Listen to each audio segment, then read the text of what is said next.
make you nervous. A tragedy, I'm a beautiful disaster. A reckoning, you wonder how I got this way.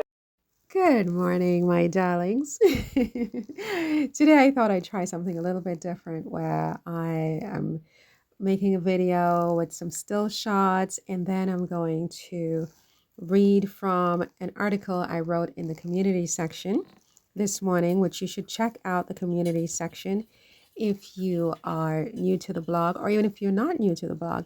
There's a community section. I've got great articles, some polls, some quizzes. You just never know what I'm going to come up with over there. A lot, maybe 90% about Harry and Meghan, but some other topics as well. And it would be wonderful to have some engagement, some thumbs ups, etc. with that, as with all the other data and content on this YouTube channel. So, welcome to At Marian Chronicles, where I talk about many different topics, but mostly about Harry and Meghan. Okay, I would love to have you as one of my subscribers. Today, in this video, I wanted to talk about Meghan and Harry hate content production and hit piece sound bites, because I believe there's a lot of that circulating in media today, and I think it's the biggest hustle in legacy media and social media right now. And full disclaimer, this is inspired by that article that came out in Vanity Fair, or I should say the hit piece that came out in Vanity Fair recently, where they're, called Harry and Meghan the American Hustlers. The title of, I think on the cover of Vanity Fair this month, is The American Hustle, with a story of Harry and Meghan in Florida when they went to the polo match to benefit Santa Bale. Remember that? And Meghan wore that beautiful white dress, and Harry looked cool and dapper and breezy. And that even appeared in the polo docu-series that they all tried to bash.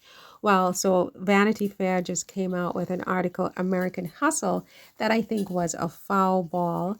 And so I wrote an article in the community section. You should check it out, but I'm going to sort of just read you most of it here anyway, just in case you're one of those people who prefers your media spoken rather than written, right? So here we go. In a landscape where media profits often hinge on sensationalism, the biggest hustle today is the relentless churning out of anti-Harry and anti-Meghan content. Rebecca English and her ilk over in the UK, Daily Mail, or wherever she is, have built entire careers around pseudo reporting on the Sussexes, creating an ecosystem fueled by envy, projection, and outright fabrication. This industry thrives on digging up non-stories, selectively quoting sources, and manipulating public perception. Quote unquote, royal experts emerge from the shadows armed with no first-hand knowledge, because let's face it, there are no leaks from Montecito. Instead, these so-called expert commentators respin baseless theories into narratives, packaging envy and prejudice as, quote, insider insight. Their expertise lies not in facts, but in performing for an audience hungry for hate and repeating the same old tired lies over and over again ad nauseum. The playbook is well worn. Bring in the so-called experts to compile random utterances, chart imaginary timelines, and slap together dubious PDFs or videos designed to go viral. Aided by social media, these analysts cloak their bitterness in fake authority. There's one named Kenzie Schofield or something like that. Those types, right? They overreach projecting their own insecurities and marital/relationship woes onto Harry and Meghan, who ironically embody the love and teamwork they all wish they had in their own intimate relationships. In this hit piece factory, honesty is an afterthought. Editing hit pieces to distort context is common practice, as is misrepresenting Harry and Meghan's actions or words to fit predetermined narratives. The truth doesn't sell as well as clickbait outrage. Perhaps the most glaring irony is that these critics accuse the Sussexes of attention seeking while endlessly profiting from Harry and Meghan's names. These critics lie, hate, and envy each article, video, or tweet less about royal reporting and more about satisfying a demand for divisive content. It's a modern graft dressed up as journalism, and it says more about the haters than it could ever say about Harry and Meghan.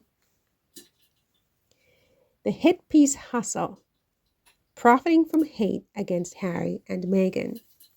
It's one big hustle because it isn't journalism. It's a profit-driven operation designed to exploit Harry and Meghan's global recognition while catering to a manufactured audience of outrage.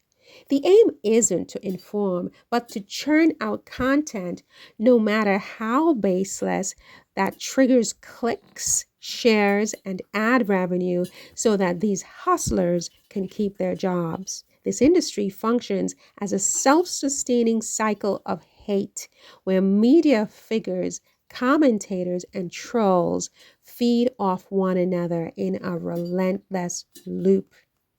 The scale of this operation is unprecedented in modern times, not since the 1930s when tabloid journalism sensationalized and exploited public figures like Wallace Simpson or film stars like Greta Garbo have we seen this level of coordinated, systemic targeting. Back then, tabloid power was limited to print and word of mouth. But today's digital platforms allow the hate machine to operate at lightning speed, reaching millions globally in seconds. What makes the Harry and Meghan hustle unique is its foundation on projection, envy, and colonial undertones. Unlike the 1930s, when biases were less cloaked, the modern hustle disguises its venom as royal commentary or public interest, making it seem palatable while fueling division. The lack of direct access to the Sussexes has also driven this hustle to new extremes. The absence of leaks from Montecito hasn't deterred these so-called experts. Instead, it's emboldened them to fabricate narratives claiming insights they could never possibly have. This reliance on fantasy mixed with the monetization of hate has created a modern media spectacle unlike anything the world has ever seen before. Vanity Fair and joins the hustle, and it's foul, and it is foul. Let me repeat that. Vanity Fair joins the hustle, and it's foul. Here is what is most despicable about the Vanity Fair hit piece, suggesting that Harry and Meghan are engaging in an American hustle. First of all, it's misleading framing. The phrase American hustle implies deceit, opportunism, and a lack of authenticity on the part of Harry and Meghan. It's an insult cloaked in a headline designed to subtly paint Harry and Meghan as schemers, exploiting their platform. rather than as a couple using their visibility for good. This framing disregards Harry and Meghan's genuine efforts in philanthropy, mental health advocacy, and social justice, reducing them to caricatures of ambition and greed. It's really terrible on the part of Vanity Fair. The second issue with the Vanity Fair article is the hypocrisy in media narratives. The same media that berates Harry and Meghan for seeking financial independence after leaving royal life also chastises Harry and Meghan for succeeding at it. If Harry and Meghan hadn't worked to establish themselves, they would be accused of freeloading off the British people. Vanity Fair capitalizes on this double standard by feeding into a narrative that no matter what Harry and Meghan do, it's wrong. The third thing that's wrong with the Vanity Fair article is that it's all about sensationalism over substance. This cover and headline prioritize clickbait and controversy over fair reporting. Instead of engaging with Harry and Meghan's actual work, such as their podcast, such as Archwell Foundation and their advocacy efforts, this article leans into the tabloid playbook of turning Harry and Meghan into villains to sell copies of their magazine. It's a cheap shot that undermines any pretense of journalistic integrity on the part of Vanity Fair. The fourth thing that's foul about it is that it plays into the hate machine. By framing the Sussexes as hustlers, Vanity Fair panders to the cottage industry of Harry and Meghan detractors. It perpetuates the very hustle it claims to expose, giving credibility to an anti-Harry and Meghan agenda that is rooted in envy, racism, and elitism. In essence, this headline isn't just foul, it's exploitative. It reflects the media's willingness to sacrifice honesty and integrity for profit, while feeding into a toxic narrative that demonizes two people simply for living on their terms. The irony is, a lot of hustling was going on behind the scenes in anticipation of Meghan's cooking show. Think about it.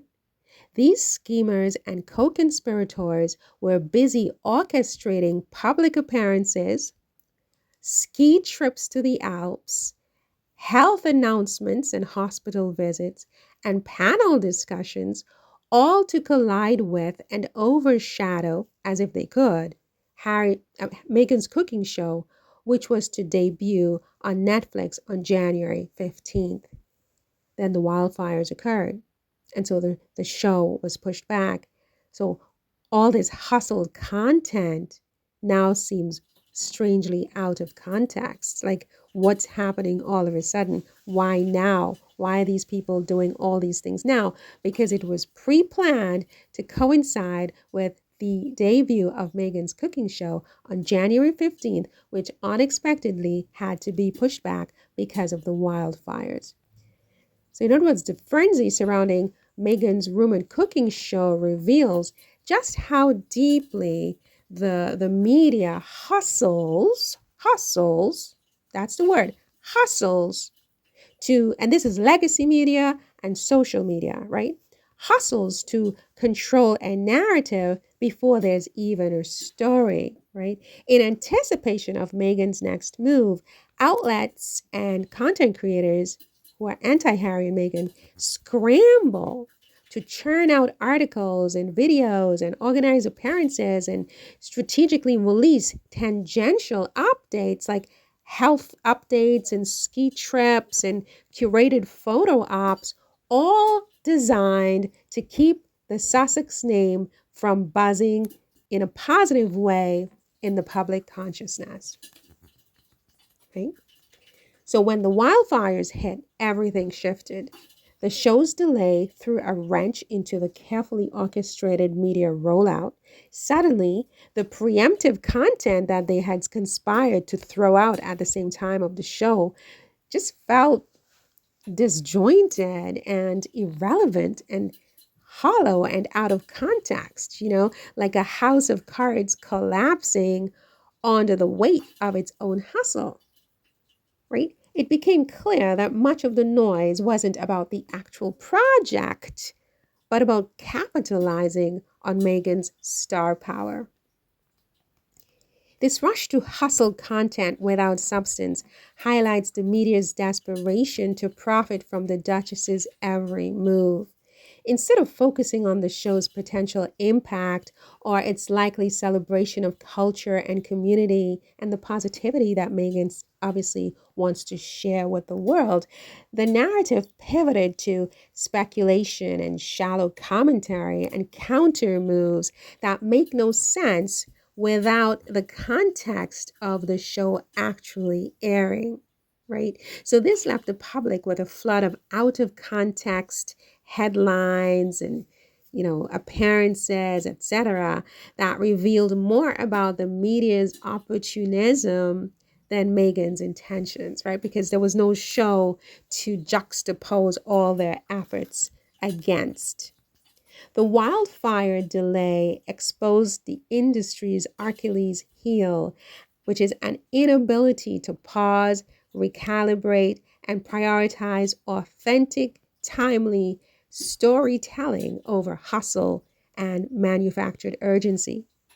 For the media machine, Meghan isn't a person with agency and timing. She's a perpetual story to exploit, regardless of the context or consequence. And what's the result of all that? It's a jarring disconnect between the Sussexes' grounded work and the relentless noise surrounding them.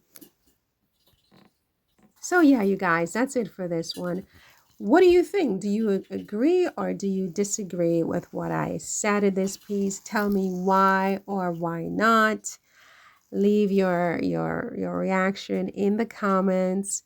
And yeah, if you're not yet following this YouTube channel, I want to take this time to invite you to hit that subscribe button right now. It's just one click. It's completely free. And if this isn't your first time in particular, you really should consider subscribing, because it means that you've come back for more. So you like something that you saw the first time when you did not subscribe. So if this is not your first time and you're back a second, third, or fourth time and you haven't yet subscribed, I'm inviting you now to hit that subscribe button. It really helps this channel with the algorithms so that I can continue to bring you enchanting content like this one. I can continue to, improve to make your experience on my channel even better. Okay? I make you nervous, a tragedy. I'm a beautiful disaster, a reckoning. You wonder how I got